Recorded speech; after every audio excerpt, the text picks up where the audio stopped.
Hey everybody, let's talk about Lewis dot structures, which these Lewis dot structures are something that's going to tell us a lot of information about molecules.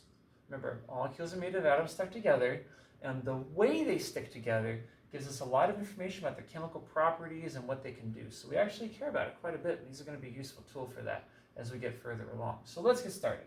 Lewis structures. What does a Lewis structure show? A Lewis structure is going to show the way atoms are stuck together to make a molecule. And we're going to show that by showing their valence electrons. So think back, what's a valence electron? Remember, valence electrons are the electrons in the outermost energy level, as opposed to the core electrons, which are all the electrons not in the outermost energy level. So an electron is either valence or core electron. It can't be both. So electrons that are valence electrons are available for chemical bonding. They're responsible for the atom's properties. They do all the stuff that make the atom what it is, chemically speaking at least. So notice this boron, it's got 5 electrons, but only 3 of them are valence because only 3 are in the outermost level. Or this antimony has 51 electrons, but only 5 are valence because only 5 are in the outermost level. There is a pattern that goes with it. For many of the elements, a student should be able to know how many valence electrons it has just by looking at its location on the periodic table. So, and you're going to want to label this on your periodic table in your notebook, everything in this column is assumed to have 1 valence electron. And think about that. You remember how to do the electron configurations? 1s1, or 1s2, 2s1, or 1s2, 2s2, 2p6, 3s1. Notice they all end in s1. That 1 in the s1 represents the 1 electron in its outermost energy level because they all have 1 valence electron. And the same kind of concept and idea is the reason why these all have 2 valence electrons.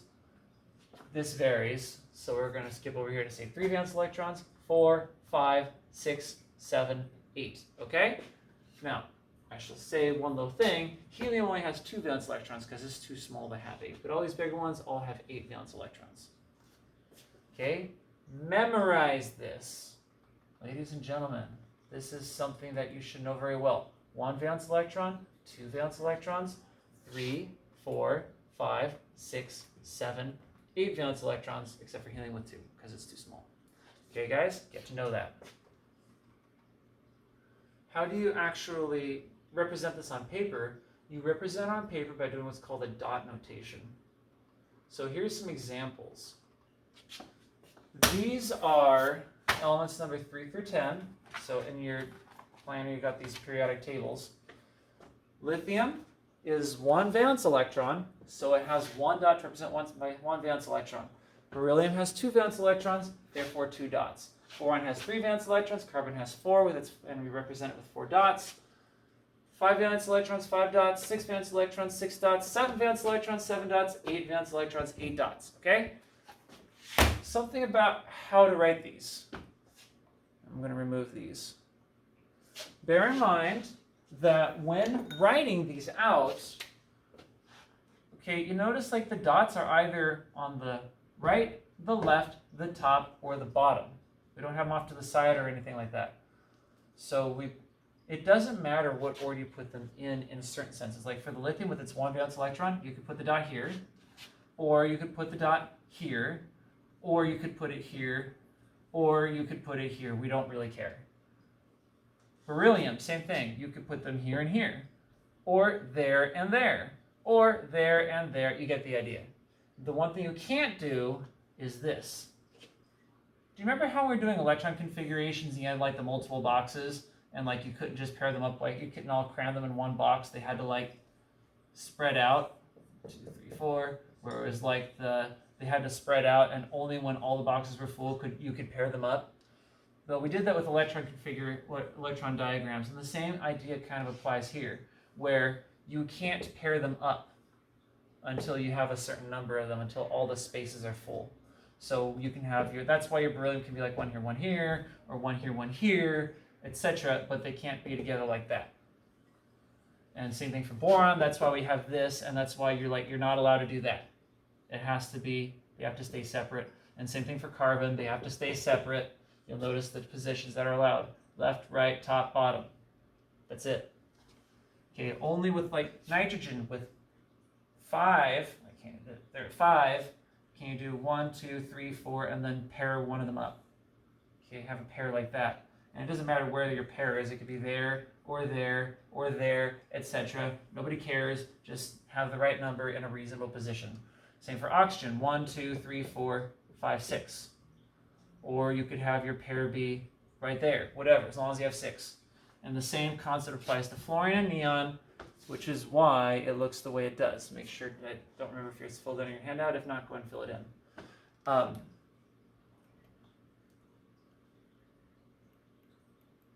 Let's look at some other things. Okay, pause if you need to in order to fill this in on your note handout, and then listen, okay? So, Lewis dot structures show how electrons are shared in a molecule's covalent bonds. Remember, covalent bonds share electrons. If it's not sharing electrons, then you can't show how it's shared. Therefore, Lewis dot structures are not used for ionic bonding. And remember, ionic bonding typically involves metals and nonmetals. Covalent bonding typically involves only nonmetals. So what's going to happen is, all the ones we do this with are going to be pretty much all nonmetals and hydrogen, which is a nonmetal, of course. So it's going to involve just your nonmetals. So you're not going to really have any of the metals in there. So don't expect to see any iron or lithium or things like that. All valence electrons are shown in Lewis dot structures, even the ones not shared as part of a chemical bond, okay? So that's why you see, like for these examples here, you see dots in between two atoms. That means these are electrons that are being shared in a covalent bond. And these electrons are not in between two atoms because they are not being shared. They're called non-bonding pairs. Whereas these electrons that are being shared form what we call a chemical bond, aka a bonding pair of electrons. All right, same thing applies there. Importance. For smaller atoms, elements number 1 through 5, the Duet Rule applies, which means they are most stable when they have access to 2 electrons. For larger atoms, the Octet Rule applies. Remember, octet like octopus, it means 8 because they are most stable when they have access to 8 electrons. So, in this class, bear in mind, helium is not going to bond to anything because it's a noble gas. Lithium is a metal, beryllium is a metal. So what that means is, and boron we don't really do much with. So what it means is the only one that we're going to regularly use for Lewis structures that's a nonmetal is hydrogen. So in a way you can think of it as, if it's hydrogen, it follows the Duet Rule. If it's not hydrogen, at least the things that we're going to work with, are going to follow the Octet Rule because we're generally not going to work with elements 2, 3, 4, and 5 because they don't form covalent bonds many times. And boron number 5 is kind of weird anyway, so we don't use it often. So, given that reality, look at these examples. In fact, I'm going to put a bigger version of these on the next slide so that you can kind of, it's a little easier to see how it looks when they pair up. Hydrogen follows the Duet Rule. That means, yes, you can have 2 hydrogens that have 1 valence electron each. That's not satisfying the Duet Rule, so it's not happy. Okay, when we say not happy, that means it's not stable. When you bring these together, they now have this and this makes 2 valence electrons, and those 2 valence electrons can be shared between the 2 of them. Now, when they share them, they each have access to both, which means this hydrogen can access both valence electrons, and so can this one. And just like 2 toddlers grabbing onto the same toy, they really like having them. They don't want to let go. And if neither one lets go, it's like when you have 2 toddlers grab the same toy and won't let go, they're stuck together.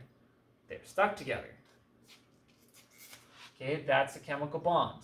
The Duet Rule satisfies their need to have a full outer energy level. A larger atom, like oxygen and chlorine, is going to need 8. Now remember, chlorine, if you look it up on the periodic table, has 7 valence electrons. So with its 7 valence electrons, not being 8 means it's not stable. However, when you bring these together, 2 chlorines, they can share these, which means this chlorine now has access to this one, and this chlorine now has access to this one. That's what's going on here. which means this chlorine has access to 8 electrons. Can you see here, all 8? This chlorine has access to 8 electrons, and just like two toddlers who won't let go of the same toy, they are stuck together.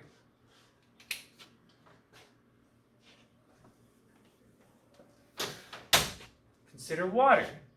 Oxygen needs the octet rule, it needs 8, hydrogen only needs 2. So look what happens if we put this hydrogen here and put this hydrogen here. This hydrogen brought 1 valence electron, this hydrogen brought 1 valence electron. So 1, 2, 3, 4, 5, 6, 7, 8 valence electrons. 1, 2, 3, 4, 5, 6, 7, 8 valence electrons. This oxygen has access to 8, this hydrogen has access to 2, this hydrogen has access to 2. The duet rule for each hydrogen is satisfied, the octet rule for oxygen is satisfied. Okay, that's what makes this work. I gotta really clear it off. Okay. So since, aside from hydrogen, these metals will not be forming covalent bonds, when we look at the number of bonds something forms, there is a pattern. For the nonmetals at least, the ones here that are nonmetals will make 3 bonds, nonmetals here will make 4 bonds, these nonmetals will make 3 bonds, 2 bonds, 1 bonds, and these will not make any bonds at all because they're noble gases and don't bond to anything under normal natural circumstances. Alright, so how would you draw a Lewis structure? You can draw just like we did here with dots in between 2 atoms. This represents where they've bonded together. That's a chemical bond because they're being shared. So this is water with this oxygen and this hydrogen sharing these electrons, and this oxygen and this hydrogen sharing these electrons. But we can say, these electrons are being shared. There's what's holding them together. They are a chemical bond. So we can represent them instead of with 2 dots. This dash represents the exact same thing as these 2 dots. It represents electrons that are holding them together. So this is 2 electrons, just drawn in a way that lets you know that they're holding together 2 atoms. We call these bonding electrons. We call these lone pairs, aka non-bonding electrons is another way you can call this. Okay, on the test, I don't care which one you do. Either one's fine. This is my personal favorite, but if you're just dying to do it this way, go ahead. Now, drawing Lewis structures. There are 4 steps that you must memorize. If you mess up any of these, you face the risk of getting it wrong. People who memorize these and can recall these from memory are basically guaranteed to get it right. People who skip steps are at high risk for getting it wrong. And every time someone does get it wrong, we can trace it back to them skipping 1 or more of these steps. So just learn these and your life is going to be a lot easier. So, count valence electrons, build the molecule, add electrons till you have the correct number, check against the duet and octet rules. Alright, let's do it. So, these are the steps. I'll give you a moment to copy it down, and then I'm going to walk you through how you would actually do this on a test. Pause now. Okay, you've copied, you've got it. Now, how did this all happen? Count the valence electrons. We look nitrogen up. Nitrogen has 5 valence electrons. So I make note to self, 5. Hydrogen has 1 valence electron times 3. This is 5 plus 3 equals 8 electrons. That's my favorite abbreviation for electron. Valence electrons, okay? Please understand. Actually, I'll even write that out. Valence electrons. Sometimes, in this case, it also has a total of 8 electrons. Actually, it has more than 8 electrons. Nitrogen has 7 electrons, and then each of those hydrogen has 3. So technically, it's actually got 10 electrons, but only 8 of them are valence electrons. All right, so be aware, we're not talking total of 8 electrons. I mean 8 valence electrons. All right, now, step 1 was count valence electrons. I did it. Step 2, build your molecule. See this nitrogen? The first one is typically in the middle, and the other ones are spread around. Now, I can make it this way. I can make it this way. I can make it this way. It really doesn't matter how you do it. Just show a nitrogen bound to 3 hydrogens. We don't care how. But do notice that the same positions, top, bottom, left, right, whatever, those are your choices. It has to be top, bottom, left, or right. No diagonal business. Okay, as in like if you did this, yeah, don't do that. That'll make your grader very unhappy when it comes to getting your test graded. All right. Now, this is building the molecule. Step 1, count your valence electrons. Step 2, build your molecule. Step 3, add electrons until you have the right number. We need 8 valence electrons. Do you remember how many valence electrons each of these represents? The answer is 2. This is 2 electrons. This is 2 electrons. This is 2 electrons. How many electrons do we have so far? We have 6 electrons so far. We need 8. 2, 4, 6, so I'm going to add 2 more to make 8. Why did I put them there? Because I was thinking ahead to step 4, check against the octet and duet rules. Suppose I had tried this. 2, 4, 6, 8. Yay, I've got the right number of valence electrons. Okay, checking the octet and duet rules. Does this satisfy the duet rule? Yes, it does. This hydrogen has 2 electrons. This hydrogen has 2 electrons. So far, so good. This nitrogen has 2, 4, 6. Uh-oh, it only has 6 electrons. This hydrogen has 2, 4 electrons. That's bad. Hydrogen can only have 2. Nitrogen needs 6. So this isn't going to work. So why did I put them here? Because the duet rule says hydrogen can only have 2 electrons, so this has 2, it's good. This hydrogen has 2, it's good. This hydrogen has 2, it's good. So all the hydrogens are good. This nitrogen has 2, 4, 6, 8 electrons, which means we have satisfied the duet rule for our hydrogens, and for the thing that isn't hydrogen, we've satisfied the octet rule. So by checking against the octet and duet rules, we have found that we have the correct number of electrons, 8 valence electrons, just as it's supposed to be, and we also have satisfied the octet and duet rules. If you can satisfy the octet and duet rule and have the right number of electrons, you are almost certainly right. So it's basically, that's your way of checking to see if you got it right. We are good because we have satisfied the octet and duet rules and have the correct number of electrons. All right, that is your goal for when you put together Lewis structures yourself. All right, so that's why I did it that way. And this is a little bit further in the slide that gets at what I just said. So let me clear this out of the way so you can read it. Copy this down, do as it says, and then you'll be good to move on. All right. Practice time. Okay, this is important. Actually, include this in your notes. This is going to save you several times on the tests, on the activities, quizzes, whatever. Right. That has big implications for these, so we'll get there in a moment. First here. All right.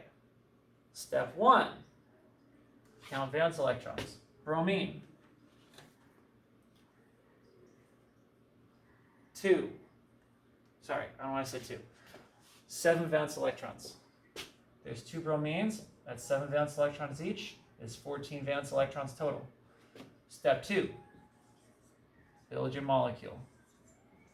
I'm just going to stick them together because there's 2. What else am I going to do? Step 3. Add your electrons. 2 so far. 4, 6, 8, 10, 12, 14. I'm just randomly spreading, I'm evenly spreading them until I get to the magic number. I stop when I get to 14. Okay? Do not stop until you get to 14, and do not continue after 14, or whatever the number is you're supposed to have. All right. Step 1, count the electrons. Step 2, build a molecule, complete. Step 3, we now we added the electrons until we got 14. Good. Step 4, check against the octet and duet rules. Neither of these is hydrogen, so they follow the octet rule. This bromine has 8 electrons. This bromine has 8 electrons. Therefore, because it has the correct number of electrons and follows the octet rule, it is valid. All right, next. Step 1, count the number of valence electrons. Carbon is 4, chlorine is 7, there's 4 of them. 4 times 7 is 28, so 4 plus 28 equals 32 electrons. All right, remember, whenever you see something like this, do you remember which one goes in the middle? The first one or the second one? The answer is the first one. Carbon in the middle. Chlorine, or whatever's at the end, spread it around. Remember, no diagonal business here. You have top, left, sorry, top, bottom, left, and right is your choices for where it goes. Okay, now 32 electrons, that was step 1. Step 2, I put the molecule together. Step 3, add your electrons. Don't forget, we've got 2, 4, 6, 8 electrons already there. So 8 so far, 10, 12, 14, 16, 18, 20, 22, 24, 26, 28, 30, 32. Stop. I stop at 32 electrons. All right, so check against the octet and duet rules. Nothing here, this is not hydrogen, so I don't need the duet rule. These are all octet rule followers. This has 8, this has 8, this has 8. Okay, do you understand? 2, 4, 6, 8, that's 8 electrons. This has access to 8, and this chlorine is surrounded by 2, 4, 6, 8 electrons. They all check out with the octet rule, and they have the correct number of valence electrons, valid structure. All right, in fact, this one and this one are going to be basically the exact same thing because they both have the same number of electrons. Fluorine is 7 valence electrons, so if I just change these into letter F's, it's actually the exact same thing. Let's skip ahead to this one.